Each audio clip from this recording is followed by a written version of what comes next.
retour dans cette émission, pour cette deuxième partie. Nous sommes en train de discuter de la religion. Et Ambroise, avant la pause, vous vouliez ajouter quelque chose à ce que Ferdinand oui, a dit? Non, tout ce qu'il a dit, je crois qu'il y a une part de vérité dans tout ce qu'il a dit. C'est la vérité. Vous ne pouvez pas appartenir à une religion et diaboliser les autres religions. Je ne crois pas que sous d'autres cieux, ça se fait comme ça. Même dans les pays à forte propension musulmane, on respecte la minorité. Si ce n'est ces voyous, ces hommes sans foi ni loi qui ont pris les armes, comme quoi ils veulent créer un État, je parle bien de l'État islamique, ailleurs en Irak et partout. Heureusement qu'on les a tous déchus. Ils ont été déchus il y a quelques années. Alors moi je dis que, je l'ai dit, que celui qui a le vrai secret de la spiritualité africaine n'incante pas, il ne se fait pas voir. C'est comme ceux-là qui font le karaté.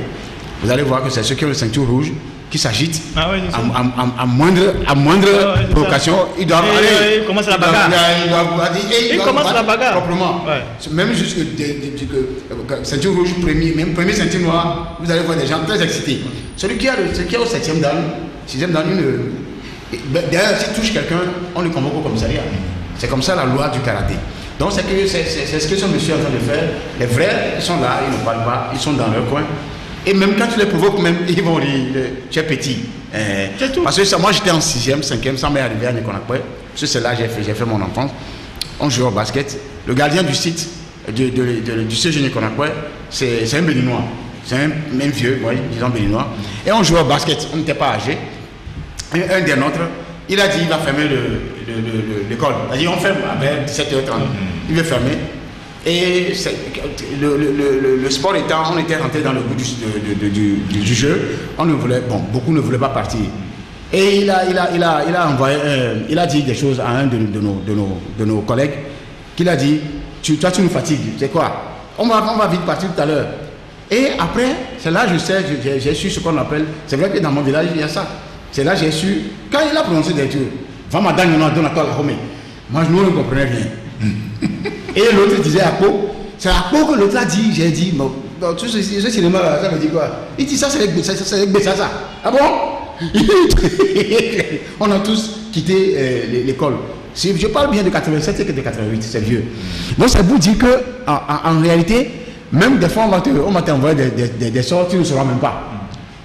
Mais comme il a si bien dit, nous on est protégés. Moi je suis dans le sang de Jésus, je suis protégé. Et je ne vais pas le cacher pour le dire. Parce que ce qui m'est arrivé, ce dans quoi je suis passé, je suis en mesure de dire qu'il n'y a aucune puissance qui puisse transcender, qui puisse dépasser cette force-là. Même ceux qui sont dans les conflits exotériques les plus puissantes, ils reconnaissent leur maître, le maître suprême c'est Jésus-Christ. Ils disent ça. Donc je m'arrête là pour le moment. Tout en disant, en revenant du fait que cette histoire-là finisse de façon la plus belle, que les autorités donnent 2 semaines à ce monsieur, 1 mois. Quand il va quitter la prison, il sera un peu plus lucide, il va revenir de meilleurs sentiments.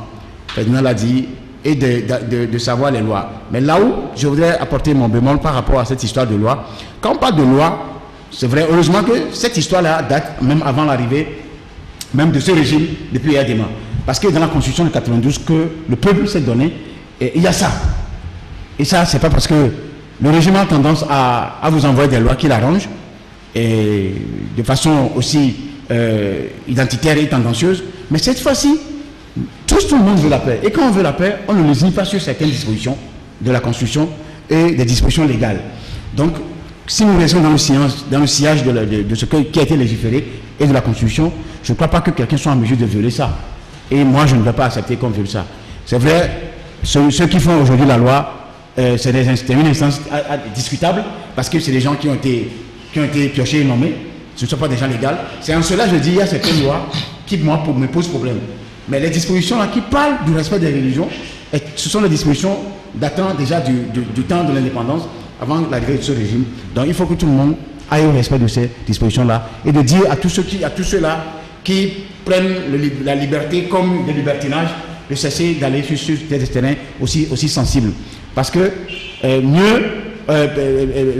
plus on est dans un pays où tout le monde se respecte, ne serait-ce que dans chacun de sa religion, mieux on est assuré en matière de paix et de sécurité. Et donc, Dieu Dieu nous voit tous, Dieu nous gouverne tous. Il ne faut pas que quelqu'un vienne provoquer son ami ou une autre religion comme quoi il est plus puissant que les autres. Il n'y a aucune religion qui soit puissante que Dieu. Seul Dieu est puissant. Et je précise que Dieu est venu, Dieu a créé le monde, mais il est venu ciel à travers Jésus-Christ. Et donc, s'il y a parlé de puissance, que les gens laissent les histoires de puissance là. Le diable, il est aussi malin. Il a ses pions, il a ses adeptes, il a ses anges qui font les trucs. Mais moi, je ne vais jamais sur ce terrain-là, je ne provoque personne. Je sais qu'il y a quelqu'un qui est puissant, c'est Dieu, le Seigneur, c'est le seul. Et donc, que M. Zéhouzé, c'est ça, comme ça vous l'appelez, Zéhoutor, essaie de respecter ce qui est les préceptes de Dieu et ce qui est des autres frères.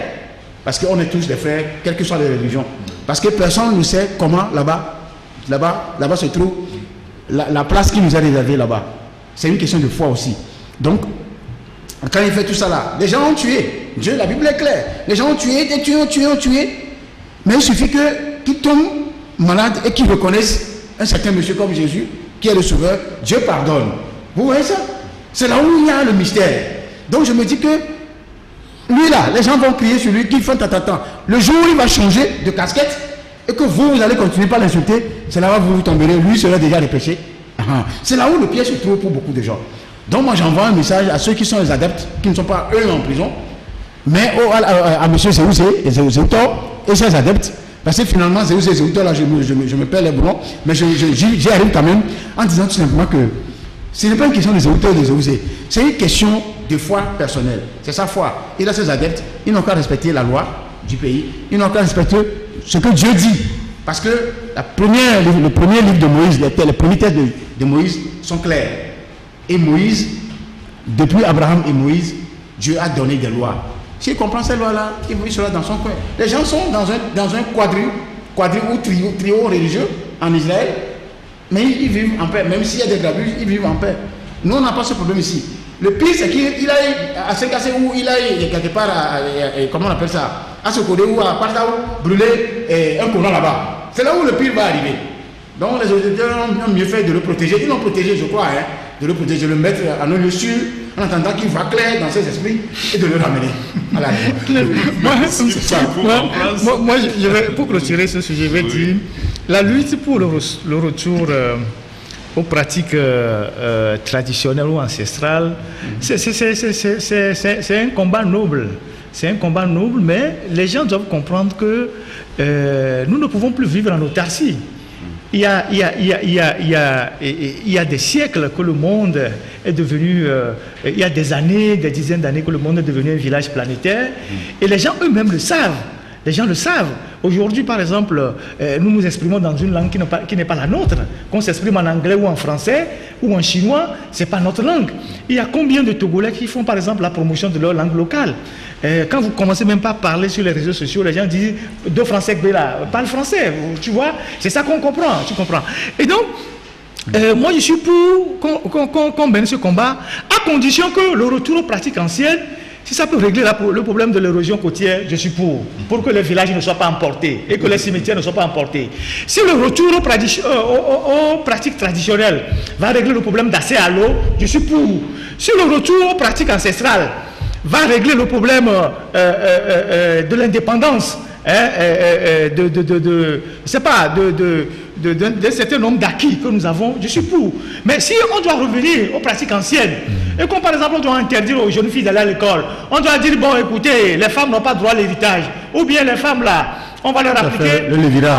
On va leur appliquer le lévirat, le sorola, tout ça là, on n'est pas d'accord, vous comprenez. Et donc, il y a une communauté par exemple qui est résiduelle en Europe, mais qui est beaucoup plus dense aux États-Unis, qu'on appelle les Amish. Je ne parle pas des hippies, les Amish. Il faut faire une recherche là-dessus. Il y a plusieurs études anthropologiques sur eux. C'est une communauté religieuse de souche allemande, allemand un peu suisse. Eux, ils ont décidé de vivre en dehors du monde moderne. Ils sont dans une trentaine d'États aux États-Unis et dans 4 provinces au Canada et résiduelles aux États-Unis. C'est autour du XVIIe siècle, je crois, 1650, que, je ne sais pas, 1650, ou bon, je perds un peu la date, mais que le roi Louis XIV a signé un édit. Il y avait une certaine persécution de cette communauté-là, et ils se sont dispersés dans le monde. Alors eux, ils vivent en marge de la société. Ils n'utilisent pas le courant électrique, ils n'utilisent pas le téléphone, ils n'utilisent pas la télévision, ils pratiquent la polygamie, ils vivent naturellement. Ils sont revenus ils se soignent naturellement, la naturothérapie. Ils éduquent leurs enfants selon leur propre méthode. Il n'y a pas d'école pour les enfants. Et ils vivent carrément. Les blancs.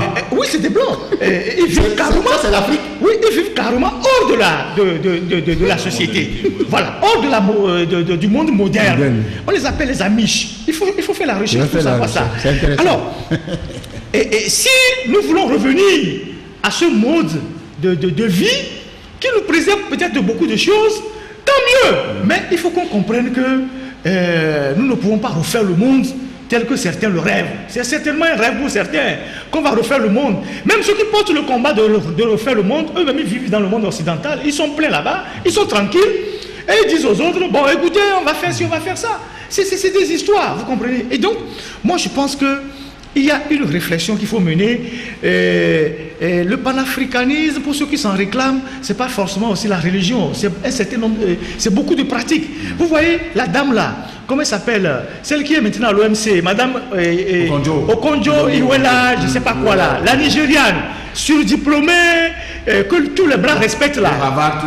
Tout ça. Cette dame, quand vous suivez son parcours, elle ne s'habille jamais blanc. Même quand elle va dans le foie. La dernière fois qu'elle a pris ses fonctions, je crois que c'est à Genève. Oui, je l'ai suivi. Vous avez vu les images? Elle était en pagne. Elle est toujours en pagne. Elle est en boubou. Elle s'est toujours habillée comme ça depuis qu'elle était à la Banque mondiale, partout. Et c'est pas sûr. C'est un message qu'elle passe. Oui. Elle n'a pas besoin de faire du bruit. Non. Elle n'a pas besoin de crier sur les réseaux sociaux, de dire que oui, de faire ci. Elle ne porte pas les perruques des blancs. Elle passe un message. Elle ne porte pas les perruques des blancs. Elle ne porte pas les perruques brésiliennes, je ne sais pas, de chinois ou je ne sais pas, indiens, les perruques des morts qu'on refabrique là. Ouais. C'est ceux qui nous disent que nous sommes aliénés en Afrique, qui eux portent les perruques des blancs. Et les hantes par après. Je sais pas si vous comprenez. Et donc cette dame-là, c'est le symbole même du combat. Et elle fait passer un message, mais beaucoup ne la voient pas. Beaucoup ne l'ont jamais vu. Vous avez vu depuis que Kémy Séba est rentré dans le combat africain, il porte toujours africain. Il est toujours africain. Cette tenue vestimentaire, c'est un message qu'il passe.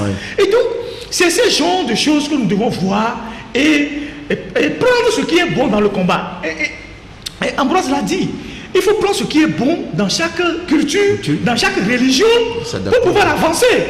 Quand on était petit ici, là, pour enterrer les chefs au Ghana, on venait couper les têtes des gens lomés. Les gens oublient ça. On venait couper les têtes des enfants lomés pour aller enterrer les chefs au Ghana. L'histoire d'Adjata Kofi là, les gens ne savent pas. Il a été fusillé au champ de tir, comme vous voyez là, à Tonglekope. C'est là-bas qu'il a été tué. Donc, avec la modernisation, toutes ces pratiques qui sont quand même rétrogrades ont disparu. Est-ce que vous accepterez que demain matin, votre enfant qui va à l'école disparaisse? On dit qu'on a retrouvé sa tête au Ghana parce que les gens sont venus couper sa tête pour aller enterrer un chef. Alors si des gens qui disent qu'ils veulent qu'on retourne aux traditions sont d'accord pour ça, alors qu'ils mettent leurs enfants d'abord dans la rue, on tranche les têtes de leurs enfants, après on fera le débat. Donc le sujet est complexe.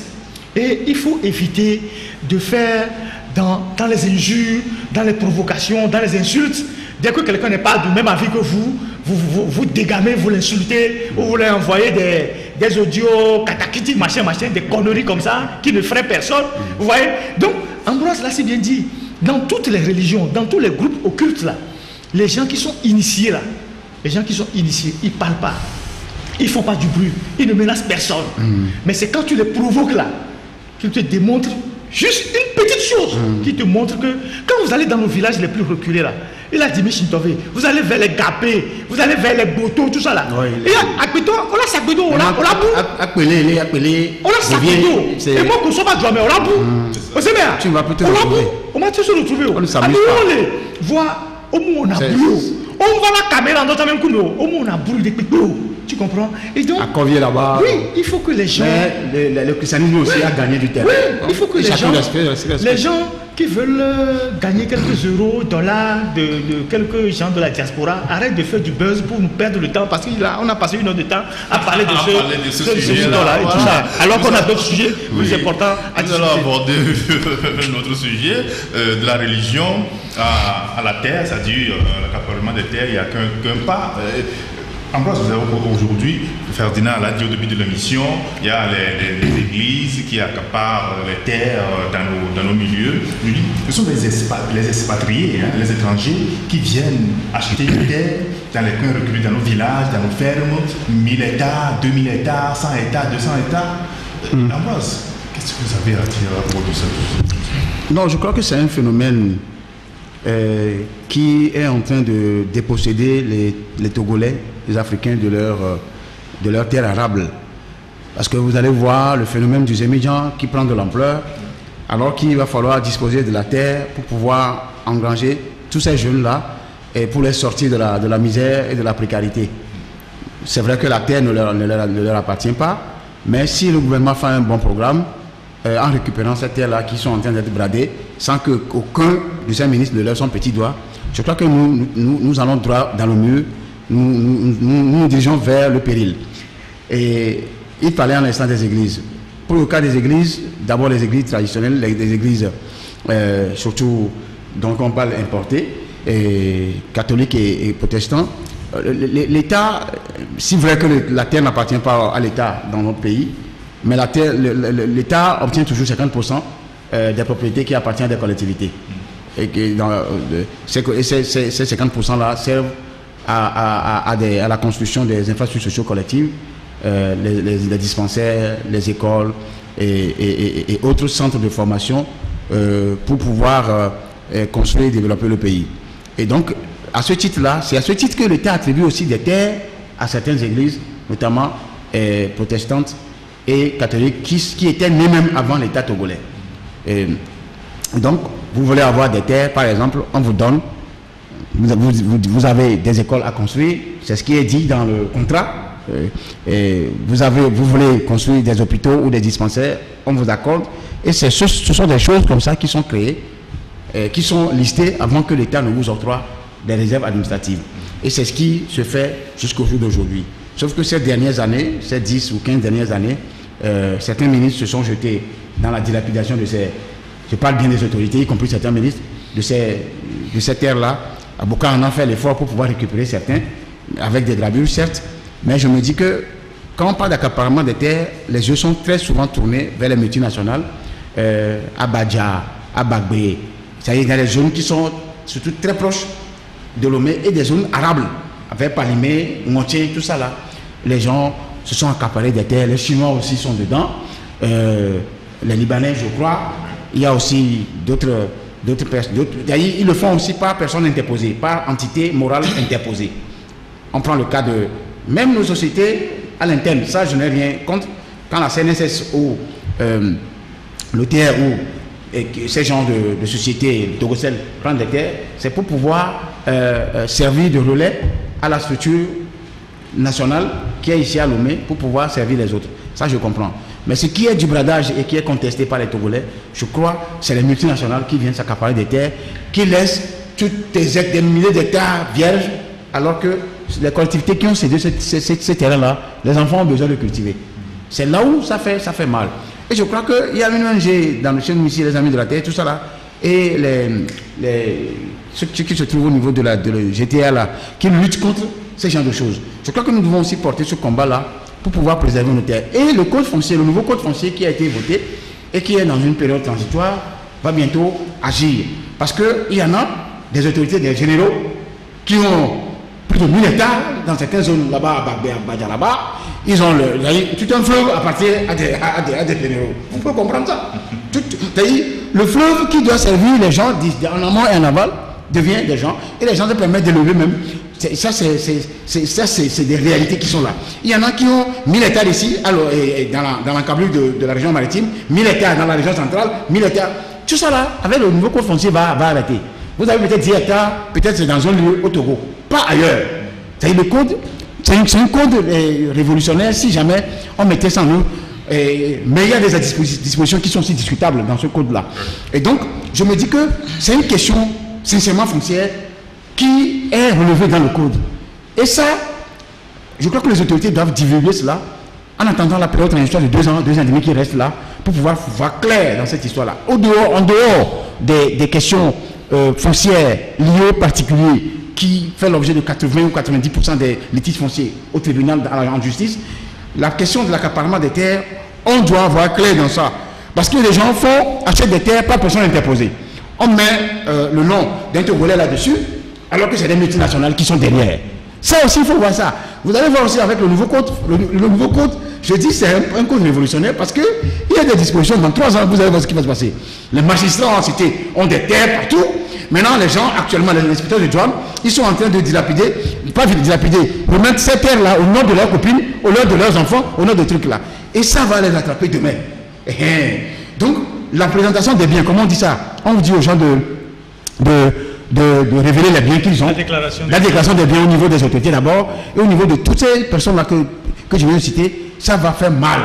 Et c'est là où on verra qui est qui, si les autorités vont jusqu'au bout. Parce qu'il s'agit d'aller jusqu'au bout. Il ne suffit pas d'avoir des lois, parce que si je le fais, moi-même je suis dedans, donc je vais laisser tomber. Il faudrait qu'ils aient le courage d'aller et avoir des tests d'application pour exécuter ce code foncier-là. Donner la valeur à la terre à travers le premier reçu de vente de la terre et savoir qui a acheté telle terre à tel milieu, les 1000 hectares, les 100 hectares à tel milieu, pour faire quoi? L'État peut récupérer ces terres, nationaliser ces terres-là, pour les mettre en valeur, ramener les émigrants, les mettre en valeur et nourrir sa population. Je crois que c'est là où on devait arriver et il faudrait qu'on lutte contre l'accaparement des terres. L'État a la possibilité de renationaliser toutes les terres. Ça c'est possible pour l'État. C'est là où s'affirme l'indépendance et la souveraineté des États sur son propre territoire. En ne le faisant pas, et c'est là où je condamne des privatisations à outrance qui se font dans notre pays. On est dans notre pays, mais on n'est plus dans notre pays. La terre qu'on a vendue, la terre de l'église qu'on a vendue, je n'ai rien contre les étrangers. Les étrangers apportent leur contribution dans le développement de notre pays. Mais on ne peut pas laisser un tel terrain. Parce qu'une partie est déjà occupée à l'église méthodiste, à un franc symbolique, parce que nous sommes de la même doctrine, méthodiste, calviniste, luthérien et presbytérien. Mais un étranger qui vient acheter un terrain face à un commissariat central, côté de la gendarmerie, je ne sais pas, je ne sais pas. Si jamais ces étrangers-là aient un peu l'appui du Hezbollah, je donne juste un exemple. Et imaginez la suite. Je ne veux pas aller sur un terrain sensible. Je donne juste un exemple. Je connais bien Hazard, je le connais. Mais je n'ai rien contre Hazard, je n'ai rien contre Ali et autres, je les connais. Mais je me dis que, pour ma part, au mieux des cas, peut-être c'est un bail. Et je sais que les nôtres même refusent le bail, que le terrain retombe dans. Donc, l'histoire de l'accaparement des terres, le ministère de l'urbanisme et de l'habitat devait s'approprier ce dossier-là. Voir clair, la terre appartient à qui? Cette terre-là, ça appartient à qui? Même les nationaux qui ont plus de 1000 hectares. Tu as ça pour faire quoi?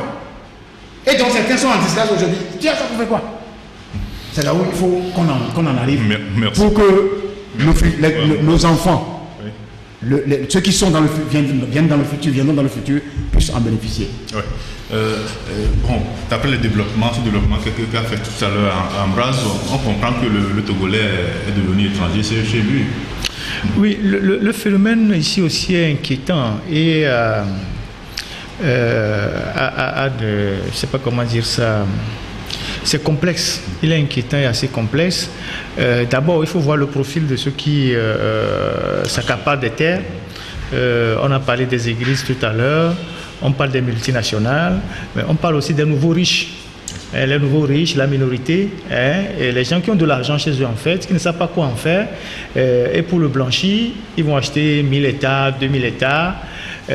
On parle des magistrats, parce que c'est eux qui sont souvent appelés à trancher les litiges fonciers, et quand ils sont magistrats dans les localités reculées, dans les villages, après avoir tranché un litige, on leur offre des centaines d'hectares, ou bien on leur donne, ou bien eux-mêmes profitent en chèque ça à vil prix, ils créent des fermes. Vous avez des magistrats dans ce pays, partout où ils sont passés, ils ont créé des fermes, ils ont des fermes. Et vous avez les auxiliaires de justice, avocats, notaires, tout ça, qui sont souvent sur ces dossiers-là, qui profitent pour acheter des terrains à vil prix. Moi, j'ai des doutes qu'avec le système actuel, le problème puisse être réglé. C'est vrai que le code foncier a été voté, mais quand moi je lis ce code foncier-là, je pense que les gens ont voté sciemment pour légaliser leur propre acquis. Ils ont voté pour légaliser ce qu'ils ont déjà acquis. ce n'est pas forcément un code qui bouscule trop les choses. Mais je pense que le jour où le régime changera, c'est là où j'utilise toujours mes expressions, les gens se posent des questions, thérapie de choc. Le jour où le régime changera, Ambroise l'a dit plus ou moins, il faut renationaliser les terres. Il faut reprendre les terres aux gens. C'est-à-dire qu'on fait un audit du fichier foncier. C'est le mot. On dit, monsieur, vous avez 1000 hectares dans la zone de Sokoré. Vous avez pris ça où? Voilà. Parce que vous avez 1000 hectares. Vous en faites quoi? Parce que vous voulez dire que vous êtes fiers parce que vous avez 1000 hectares. Les gens ont acheté des terres qui dépassent même leur village. Oui. Ils ont acheté tout un village. Ouais. Et les gens viennent d'un petit village. Ils sont allés acheter ailleurs 1000 hectares. C'est-à-dire des terres qui dépassent leur village. Il faut retourner les terres. Sure. Il faut retourner les terres dans le patrimoine de l'État. On ne va plus retourner ça aux propriétaires terriens pour qu'eux ils vendent ça. Parce qu'aujourd'hui, quand vous voyez sur les réseaux sociaux, il y a plein de démarcheurs. Nous avons 200 hectares à vendre à Belouvé. Nous avons 500 hectares à vendre sur la route de Palimé-Notien. Nous avons 800 hectares à vendre ici. C'est-à-dire qu'il y a une course effrénée au bradage des terres. Et donc, nous, au niveau de l'alternative, on est sur la thématique, on fait quelques recherches, on n'est pas encore allé très loin, mais on peut vous donner quelques idées. Et dans 5-10 ans, il y a certaines préfectures où les autochtones, où les natifs n'auront plus de terre, même pour cultiver. La première préfecture, c'est la préfecture de Lavé. La préfecture de Lavé, toute la préfecture de Lavé, dans 5 ans, il n'y aura plus de terre pour les autochtones. C'est là-bas que tous les barons du régime se sont concentrés. Et des voyous, des bandits aussi. Des escrocs. Tous les barons du régime sont concentrés là-bas, civils comme militaires. Tel a 500 hectares, tel a 800 hectares, tel a ceci. Et les mêmes personnes, c'est eux qui font venir les étrangers. Aujourd'hui, les Nigériens, ils achètent des terres, ils créent des fermes. Les Burkinabés, au Togo, ils achètent des terres. 500 hectares, ils créent des fermes. Des Maliens. Ça existe au Togo. Les gens nous le découvrons dans nos recherches. C'est la première préfecture qui est sérieusement menacée. Dans 5 ans, il n'y aura plus de propriétaires terriens là-bas. Et ça va changer carrément la démographie. Et quand ça va changer la démographie, ça va changer le système culturel de la région et culturel de la région. Je ne sais pas si vous comprenez. Ça, c'est un. De deux, la préfecture de Lagou, jusqu'à Cloto et Pelé, tout ça, c'est très envahi. C'est les préfectures qui sont il y a une forte pression. Après, tu prends le Zion. C'est aussi une pression terrible. Tu prends ensuite comment on appelle, le Hao. Parce que toute la zone de Notien, jusque vers la route Notien-Angou, les gens sont en train d'acheter comme des petits pains les terrains. Voilà, tout ça, ils sont en train d'acheter. Astraman, tout ça. Voilà. Et maintenant, tu vas vers Atakpamé. Après, tu vas dans la région centrale, par exemple, la préfecture qui est aussi la plus convoitée, c'est la préfecture de Blita. Tu comprends? Tout ça, là, on est en train de ramasser. Et donc, pour régler ce problème-là, il faut quelqu'un qui prend ce pays avec toute une autorité. Qui n'a aucun intérêt, qui décide de régler le problème, quelles que soient les victimes que cela va faire.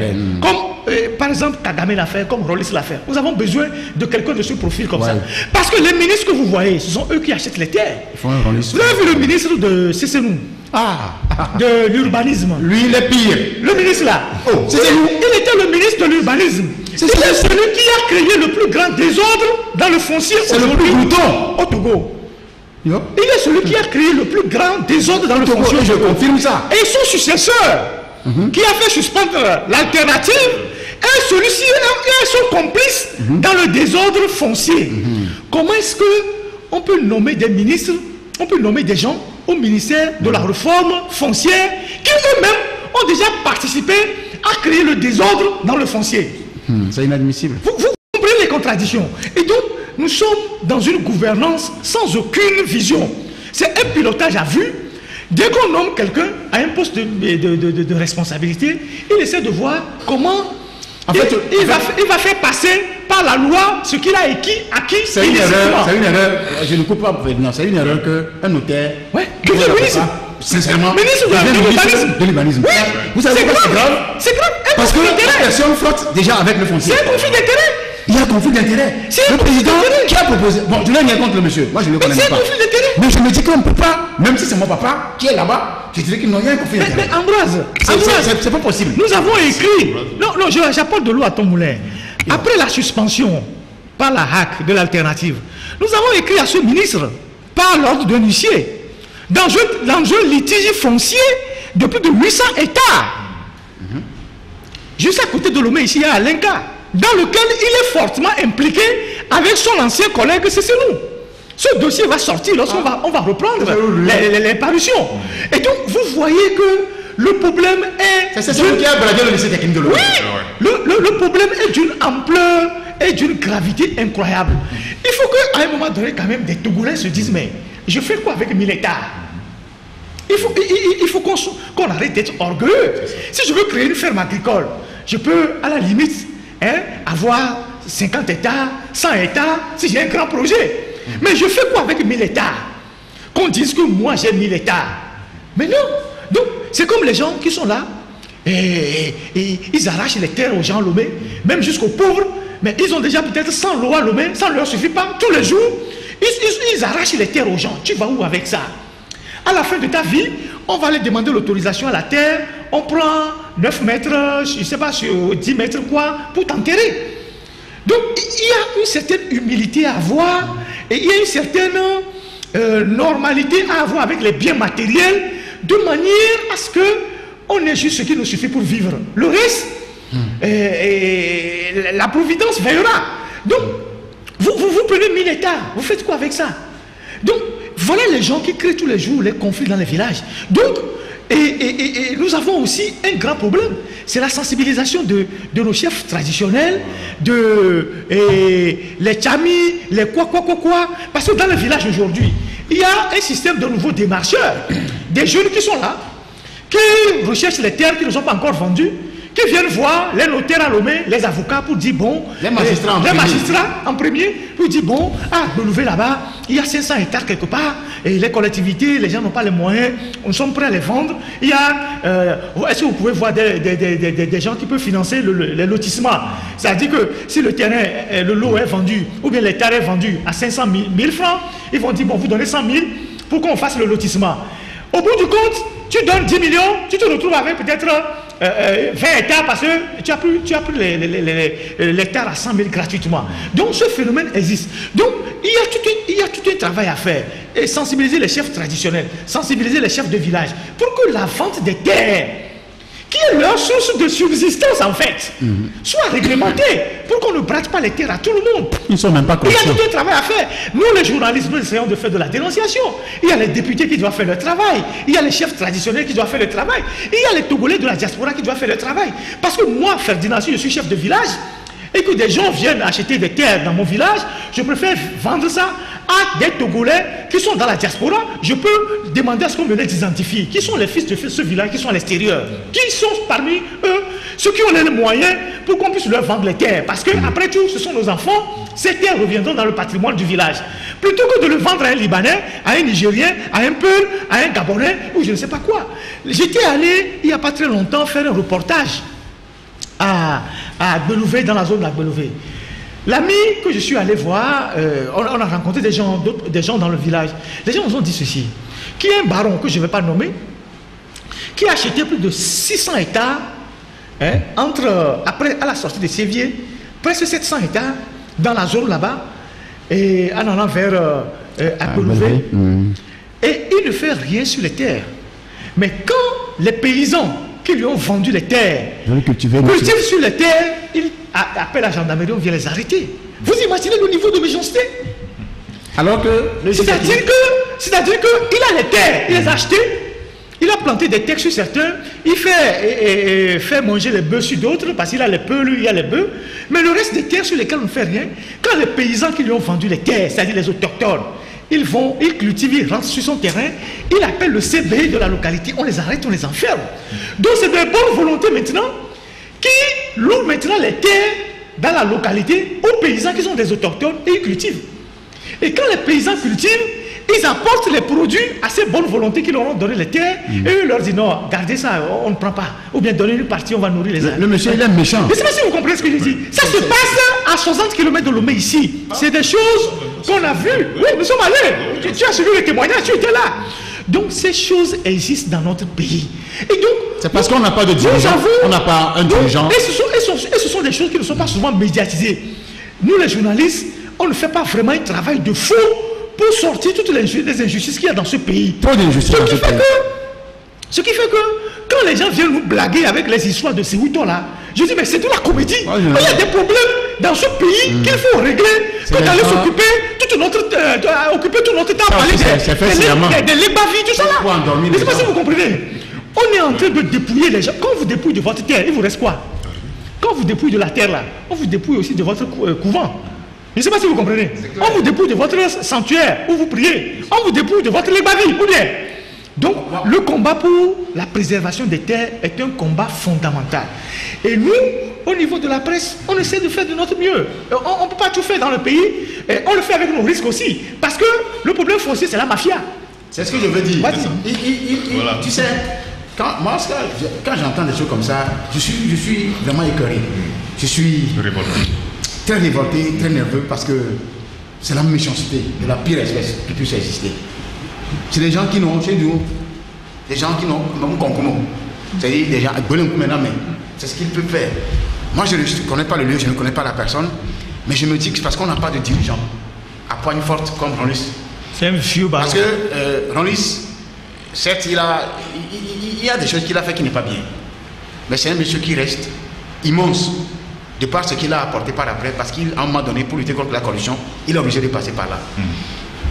Vous savez, Ambroise, le moment va arriver. Ambroise, le niveau que le Ghana, que tu vois là, avait atteint au temps de Ronlis là, hein, le niveau, avant que le Ronlis n'intervienne là, c'est comme on décrit dans la Bible Sodome et Gomorrhe. Oui, oui. Il fallait séduire les gens pour que le pays retrouve sa situation normale. Donc, tout ce que Ronlis a fait là, c'est pour le bien du Ghana. Oui, et aujourd'hui, la situation là.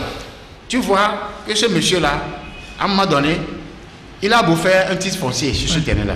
Il peut même aller signer chez Dieu. Il a pris 500 ou 600 hectares.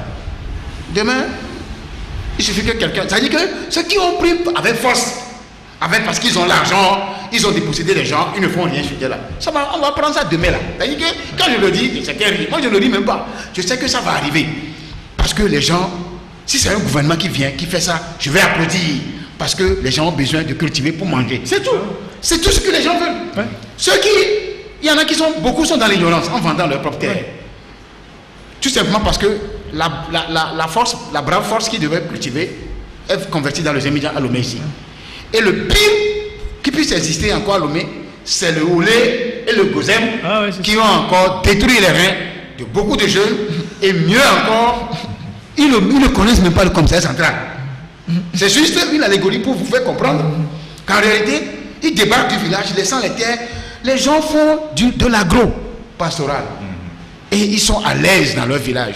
Il suffit de trouver 2 boucs, 4 chèvres. Tu fais un peu le maraîcher. Moi, j'adore le jardin. J'adore le maraîcher. Tu prends au moins 4 poules, 2 coqs. Tu prends 2 porcins, mâles et femelles, 2. Tu es parti. Hein. Ce que je dis là. Moi, je mange beaucoup la viande du porc. Bon, de façon relativement que mes frères... Non, tu n'as pas besoin de t'excuser. Tu n'as pas besoin de t'excuser. Tu manges, tu n'as pas besoin de t'excuser. Tu manges ce que tu veux manger. Mais je mange... La viande est chère aujourd'hui. Quand tu vas à Kara, c'est là-bas même comment on appelle ça? La capitale du porc, de la viande du porc. En dehors du chien. Bon, ça c'est... Quand tu vas à Ného, quand tu vas chez moi, depuis mon enfance... La viande du porc est chère, en fait, que de telle enseigne que le porc qui se vendait à 30 000 est aujourd'hui à 70 000, 80 000. Et on va jusqu'à 300 000. Et partout, tu vas retrouver ça. Mais si tu fais l'élevage là, un peu de maïs, un peu de... Mon frère, les gens vont oublier les immigrants. Il faut qu'on cultive ça, il faut qu'on inculque ça. Ils sont en train de construire les IFAD au lycée technique. C'est un lycée aussi qu'ils ont brandé. Les élèves n'ont plus d'espace. Et j'appelle le ministre. Lui-même, il était mécontent de ce qui se fait, surtout avec les colonis que c'est nous foutu là-bas. Et il m'expliquait qu'ici, c'est comment vous l'appelez, c'est les IFAD, les initiatives, des initiatives de formation agricole. Et ils ont fait des clôtures, séparé le lycée. Le lycée est actuellement serré. Ouais. Alors que c'est le plus grand lycée du Togo, avec près de 3000 effectifs. Ouais. Et donc, c'est pour dire qu'en réalité, cette histoire de bradage et certains barons qui s'accaparent de l'étendue de tout un village, je crois que si ce n'est pas Fogna Sibé qui tape sur la plante pour le faire parce qu'il ne peut pas le faire, parce que lui-même, Il est dedans. non seulement il est dedans, il a les mains liées parce qu'il a des intérêts, ils auraient des intérêts dans tout ça. Un autre viendra tôt ou tard. Lui partira, moi aussi je partirai. Mais le Togo redeviendra son Togo. Il y en a qui vient, un président qui viendra de la même encablure que Rolis et Kagame, qui viendra mettre de l'ordre, mettre chacun à sa place. Parce qu'à un moment donné, il faut que toute chose retrouve sa place et dans son contexte et dans son temps. Ça va arriver. Tous ceux qui... Tu as appris que certains colonels généraux sont allés à la retraite, non? Qui a congelé que Tsipina, il n'a pas retiré à la retraite. Il est allé. Même s'ils ont des actions dans des trucs là, tout ça là partira un beau matin, un jour. Et c'est là on verra qui est plus fort que la nature elle-même.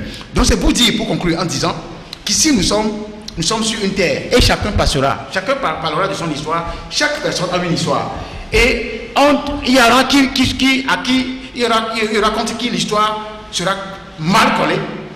Parce qu'ils n'auront même pas de référence. Parce qu'ils ont tellement mal fait. Qui parle des Adema en Zambie, en Ouganda, tout ça là. Je suivais une chaîne européenne la dernière fois, c'est Sankara. Hein? Sankara même, il est Sankara, Raolis et les deux là, les deux Sankara et Mandela. Et non, pas Mandela, et Lumumba, les deux là. Ouais. C'est des gens qui sont vénérés sur le continent et en Amérique latine et aux États-Unis. Donc déjà, si les gens veulent devenir des références, malheureusement, c'est une question de culture aussi. Les gens ont choisi de ne même pas devenir des icônes. Ils ont choisi de manger aujourd'hui et que demain on les oublie. Donc on va les accompagner dans ce sens-là.